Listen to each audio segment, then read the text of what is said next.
रसना में लग जाए आग। रसना जानते हो क्या होता है? जिब्या। ऐसी रसना में लग जाए आग। इस गाना का मतलब समझ रहे? अगर तुम यहाँ भजन में ताली नहीं बजाओगे, नहीं गाओगे, तो तुम्हारी जीभ में आग लग जाएगी। और माफ करना, हमारी में नहीं लगेगी। तुम लोग कह रहे हमारी में लगेगी, तो हम तो गा ही रहे, तुम्हारी में लगेगी। और देखिए परीक्षित जी, मैं उस सामान्य आग की बात नहीं कर रही हूँ, मैं उस आग की बात कर रही हूँ। किसकी?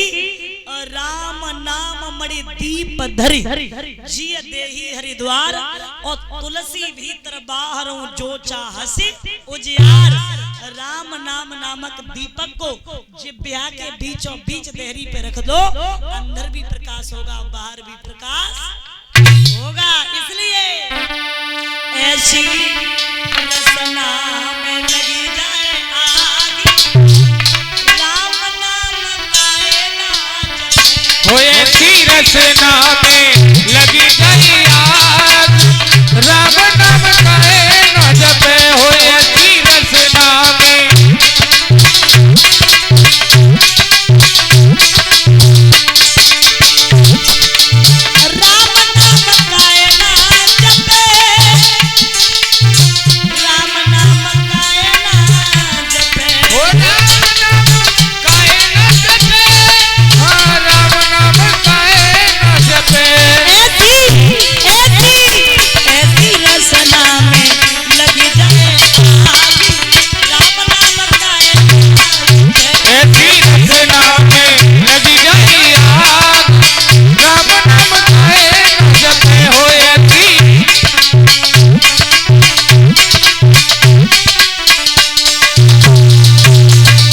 ध्यान देना।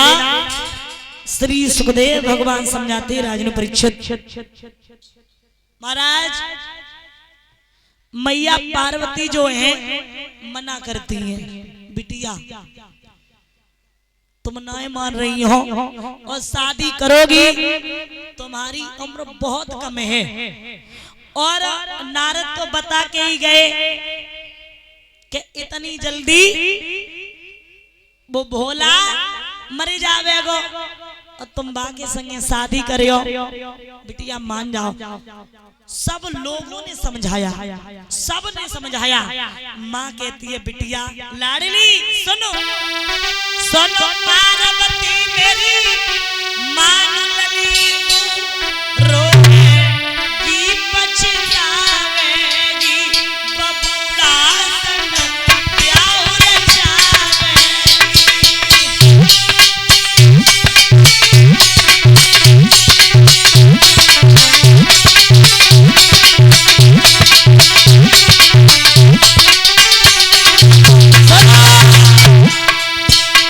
बोला जन्म को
उसी समय समझाया है।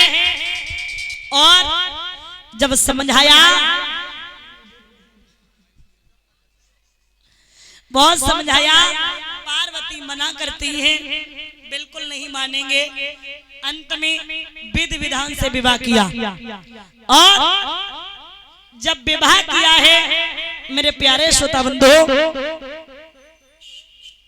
भोले बाबा लेकर के पहुंचे हैं। भोले बाबा जब लेकर के पहुंचे तो पार्वती को वहां कैलाश पर्वत पे छोड़ दिया। पूरा दिन हो जाता, घर पे नहीं आते, और जब शाम को आते तो भंगिया घुटवाते। उन झोपड़ियों में रहते रहते पार्वती परेशान होने लगी और एक बात कहती है, स्वामी अब आपके साथ में बिल्कुल नहीं रहूंगी। क्यों नहीं रहेंगे? अरे सुनो, पैसे तो तुम आते नहीं हो, और जब आते हो तब भंगिया घुटवाते हो, इसलिए बोली तुम्हें छोड़ के लासी, अरे तुम्हें छोड़ के कैलाशी, और मैं पियर को जाऊंगी, तुम्हें छोड़ के लासी।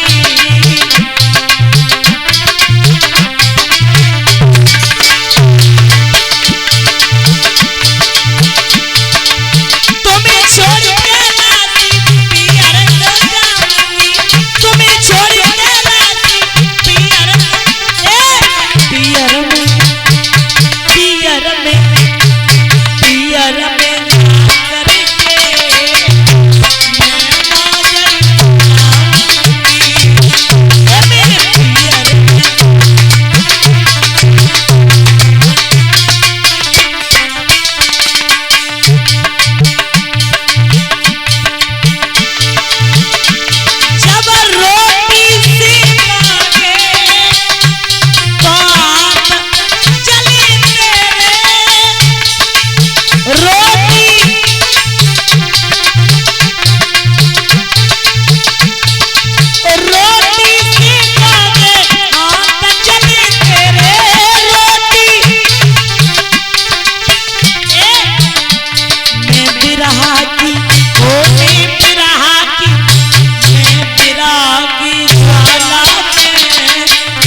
याद रखना। समझाती है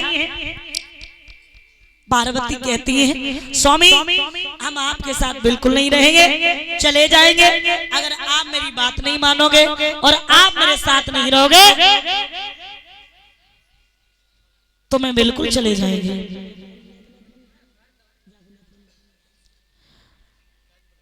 और उसी समय श्रोता बंधुओं भोले बाबा ने जवाब दिया, ऐसे नहीं चली जाओगी पार्वती। अगर मैं दिन में तुम्हारे पास नहीं आता हूँ तो मैं यहीं रहूंगा, लेकिन तुम्हें ऐसे तो नहीं जाने दूंगा। ऐसे तुम कैसे चली जाओगी? और बोले कि भंगिया तोई पे गुदवाओ मेरी नारी दी जाए, भंगिया तोई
श्रोता बंधु आराम से रह रही हैं पार्वती। एक दिन की बात है, पार्वती ने जवाब दिया, महाराज इन झोपड़ियों में रहते मुझे अच्छा नहीं लगता है, इसलिए आप सुंदर से महल बनवाइए, आप सुंदर से महल बनवाओ। तो उसी समय पार्वती के कहने पे भोले बाबा ने सोने के महल बनवाए हैं। परीक्षित जी, हम लोग जब कोई कार्य करते हैं ना तो गृह प्रवेश, जैसे घर में नए घर में प्रवेश करें तो पहले उसका गृह प्रवेश करवाते हैं ना। तो गृह प्रवेश के लिए विषयी सर्वा ब्राह्मण को बुलवाया। ये विषयी सर्वा ब्राह्मण ये कौन थे? रावण के पिता। और जब वो आए उसी समय श्रोता बंधु याद रखना, गृह प्रवेश किया, रावण साथ में आया। रावण को सोने के महल बहुत अच्छे लगे, बहुत अच्छे लगे। उसी समय कहा है कि पिताजी आप गृह प्रवेश करेंगे और आपको ये उसके बदले में जरूर कुछ ना कुछ देंगे। पूछेंगे तुमसे बताओ क्या चाहिए, तो तुम और कुछ मत मांगना, इन सोने के महलों को ही मांग लेना। प्रमाण मिलता है उन्हीं को मांग लिया। जब उन सोने के महलों को मांग लिया तो ध्यान देना, लिखा है कि उन्हीं महलों का नाम पड़ा लंका। याद रखना। अब धीरे धीरे इनके एक पुत्र पैदा हुआ जिसका नाम पड़ा कार्तिकेय, और उसी कार्तिकेय द्वारा एक ताड़कासुर नाम का राक्षस था, दैत्य था, उसका वध हुआ। बोले कन्हैया लाल की, वृंदावन बिहारी लाल की। अब ध्यान देना महाराज, कि सृष्टि का वर्णन कैसे